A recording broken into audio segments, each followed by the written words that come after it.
I want to talk about side effects of disasters, SHTF, and things that can go wrong. Now, everyone always wants to know, well, what do you think is going to go wrong? And you know, there are so many things that could go wrong anytime. So many things that are going wrong at a particular time around the world. There's floods, there's earthquakes, there's shootings, there's break-ins, there's wars, there's hurricanes, there's tornadoes. There's a ton of SHTF things happening on a local level. And for you at your particular location, I can't tell you what may be about to go wrong. What I can do is I can give you the side effects, the mean of all these things that do go wrong. What usually happens in each one of the things that goes wrong. So let's talk about the side effects of those things when things do go wrong. And then by knowing the side effects, you simply have to prepare for the side effects, and you're pretty much prepared for about every disaster. The first one on the list, and I have 9 or 10 here, I might add one more. The first one on the list that you need to be ready for is the power to go off. Almost every time in a disaster, the power goes off. So be ready. How do you light your house when the power's off? Well, we like to use the little fence solar lights. We put them outside in the daytime, the sun charges them, bring them inside. They got motion sensors on them. They're only a couple dollars a piece. When you walk by, it turns on the light and you got light for that room. That works pretty good. So that's just one of the things. We always have headlights and other things, but I highly encourage you to be prepared for the power to go off, especially if you're handicapped or you have some kind of medical issues. Number 2, water will go off also. And it may not be safe to drink because if there's no electricity, they don't get to filter it and all that kind of stuff, especially if you're in town. Now here in the country, our water comes out of a well. So the power goes off, the well's out unless we turn the generator on. So we have to think about, or we have a hand pump. So think about your water plan, what that's going to look like. So number 3, fuel. Will you have fuel for your vehicles? Well, if the power's off, probably not. I noticed during the last couple of hurricanes, fuel got kind of scarce. People were freaking out, running up, filling all their cans up, especially if they had to evacuate, all this kind of stuff. So think about fuel. Number 4, no emergency services available. And that means EMS, fire department, and police. So what does your neighborhood look like if you don't have any emergency services?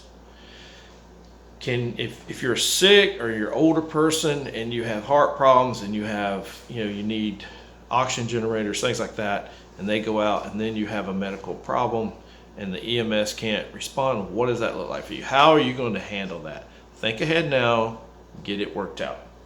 Number 5, the money system goes down. Meaning, you need to bug out. There's a hurricane coming. You need some cash to do it with. You go down to the ATM and it says out of order. Your credit cards don't work because the system's down. So what does that look like for you? Get you some cash on hand, be prepared for the money system to go down. Even get some barter items maybe. Number 6, medicine and medical are out. You can't get your prescriptions.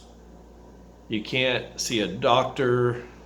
You have a problem. You have some kind of infection. You have some kind of a sickness, a cold, or anything that you need to go see the doctor, and all of a sudden they're not available. Or let's say you're on prescription meds and you need to have your prescription filled, and then the disaster happens, the pharmacy's closed, can't get them, or maybe they can't get them. So I would suggest to have whatever, if you have a life dependent prescription, I suggest you have plenty of that on hand for 3 months, 6 months available at least. Number 7, there'll be no rule of law. That's a big one, especially if you're in the city. Now here in the country, it's a little bit different.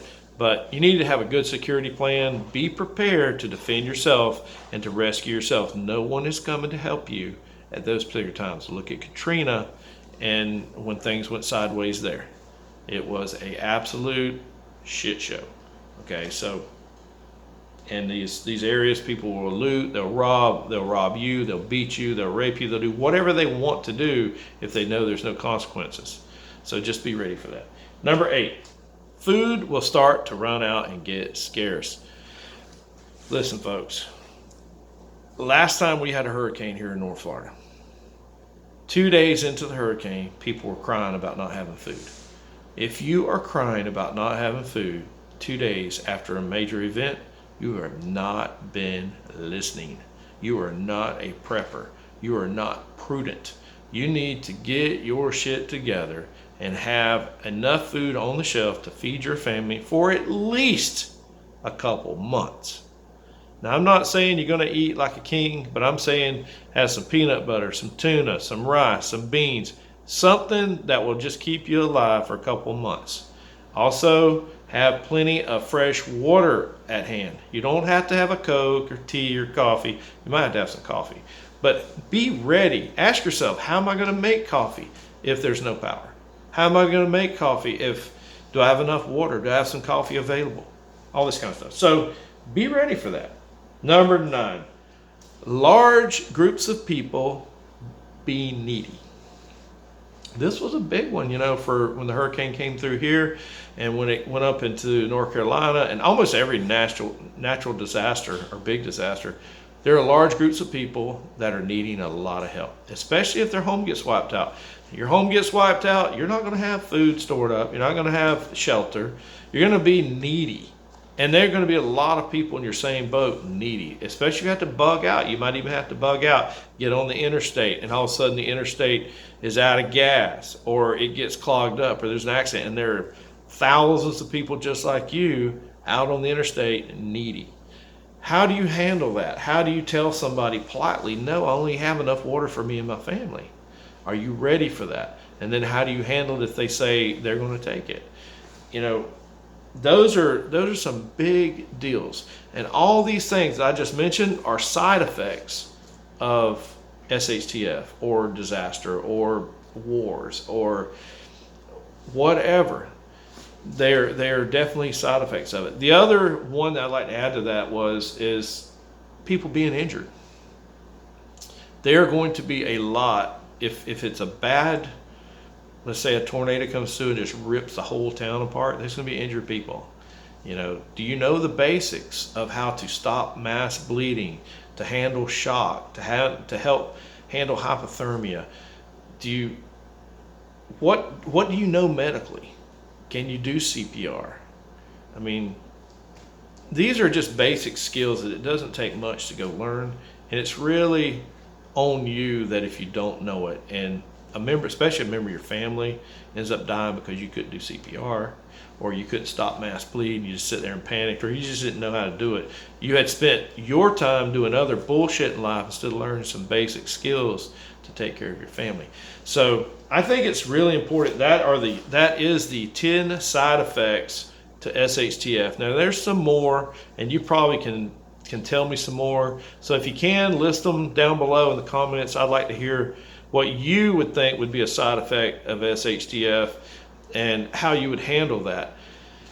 The other part I want to talk to you about in many of this in the side effects is when bad things happen, it's important to have a solid belief system, something that you can fall back on, that no matter what happens, if you end up naked and afraid in the middle of a field, that you have a God that you can depend on.